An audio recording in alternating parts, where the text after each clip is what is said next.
Não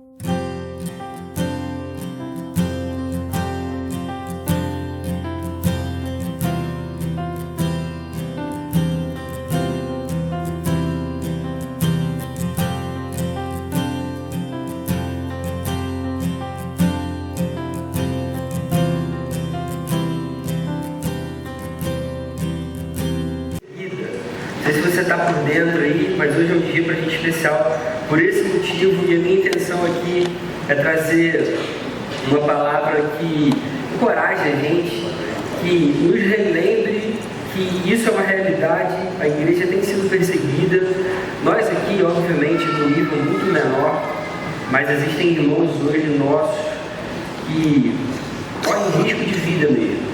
Então a gente vai falar um pouco sobre isso aqui nessa tarde.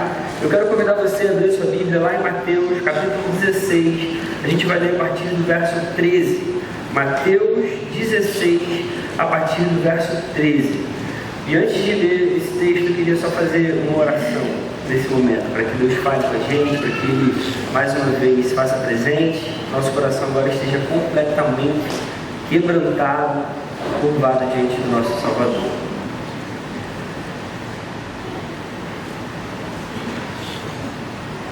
Senhor, muito obrigado pela sua palavra, Deus, que revela a sua vontade para as nossas vidas, palavra que é viva, Senhor.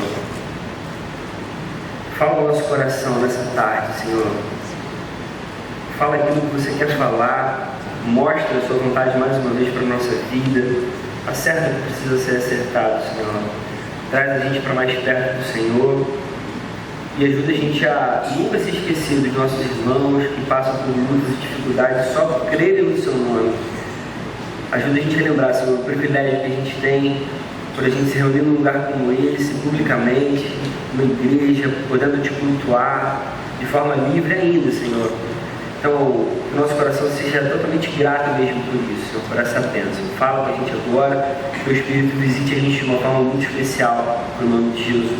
Amém. Amém. Vamos ler o texto? Mateus 16, a partir do verso 13. A Escritura diz: Chegando Jesus à região de Cesareia de Filipe, perguntou aos seus discípulos: Quem os outros dizem que o Filho do Homem é? Eles responderam: Alguns dizem que é João Batista, outros Elias, e ainda outros Jeremias ou outros profetas. E vocês? Perguntou ele. Quem vocês estão caminhando comigo há tanto tempo, que têm me visto, que têm estado do meu lado? Quem vocês dizem que eu sou? Simão Pedro respondeu: Tu és o Cristo, o Filho do Deus vivo. Respondeu Jesus: Feliz é você, Simão, filho de Jonas, porque isto não lhe foi revelado por carne ou sangue, mas por meu Pai que está nos céus. E eu lhe digo que você é Pedro, sobre esta pedra edificarei a minha igreja, e as portas do Hades, do inferno, da morte, não poderão vencê-la. Amém. Amém. Esse é o texto sagrado para a nossa vida aqui, nessa tarde. Hoje, como eu falei, 160 milhões de cristãos enfrentam algum tipo de perseguição. E, obviamente, esses irmãos precisam efetivamente das nossas orações. Recentemente, no dia 5 de abril, pouco mais de 2 meses, 5 cristãos, numa fazenda lá na Vila Tongan, na província central de Pyeonggan-sul, na Coreia do Norte, foram levados presos por estarem orando. Uma pessoa denunciou e informou a polícia foi lá e prendeu esses irmãos enquanto eles estavam orando. Em 2009, um pouco antes, um bebê de 2 anos de idade, foi condenado à prisão perpétua lá na Coreia do Norte também, por seus pais estarem com uma Bíblia Sagrada na mão. O caso ele só foi revelado agora, há pouco tempo, há poucos meses e meio, por um relatório sobre a religião feito pelo Departamento de Estado norte-americano. Segundo esse documento norte-americano, pelo menos 70 mil cristãos estão presos hoje na Coreia do Norte só porque amam a Jesus. 70 mil pessoas estão presas nesse momento porque seguem a Cristo. Lá na Coreia do Norte, as pessoas que são flagradas com uma cópia da Bíblia na mão, elas podem enfrentar a pena de morte e os seus familiares podem ser condenados à prisão perpétua. Lá, mulheres e meninas cristãs estupradas pelas autoridades norte-coreanas só para mostrar a oposição à doutrina bíblica de pureza sexual. A gente vê também traços de perseguição em países que se dizem livres. Na primeira semana de junho desse ano, o Distrito Escolar de Davis, lá no estado de Utah, nos Estados Unidos, removeu a Bíblia das escolas primárias e secundárias por conter, segundo eles, vulgaridade e violência. Nosso mundo está caminhando para isso. As pessoas vão começar a olhar para a Bíblia e vão falar: tem coisa vulgar aí, tem violência aí. A mudança nesse distrito, que atende mais de 70 mil alunos, aconteceu depois da reclamação de um pai que foi feita ano passado. Eu poderia ficar aqui o mês inteiro citando casos e mais casos, só desse ano. A gente poderia ficar aqui horas falando desses casos. Desde sempre, a igreja de Cristo foi perseguida. Desde sempre, a igreja do nosso Salvador foi perseguida. Lá em Mateus 5, Jesus é o Messias.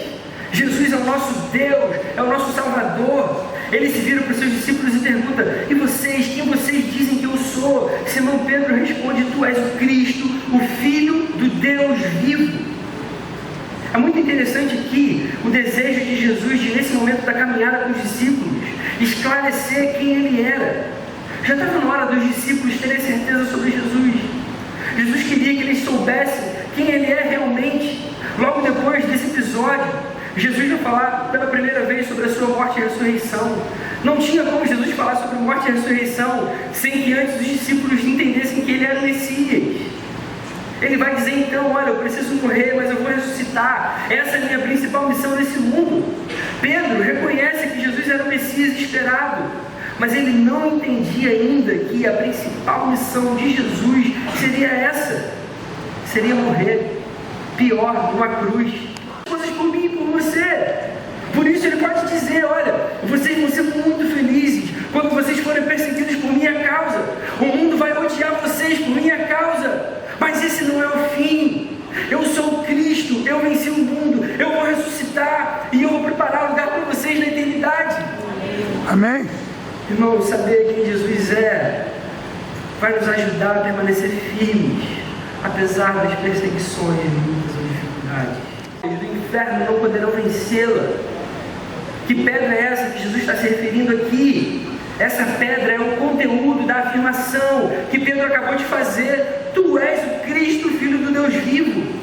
Jesus, o Cristo, o Messias, é tão forte, ele é tão poderoso que ele sustenta e mantém a sua igreja.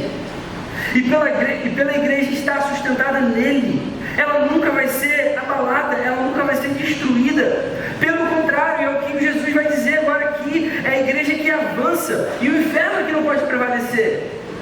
A gente é que caminha, a gente é que segue, a gente é que entra no inferno e tira as pessoas de lá. Nunca o contrário.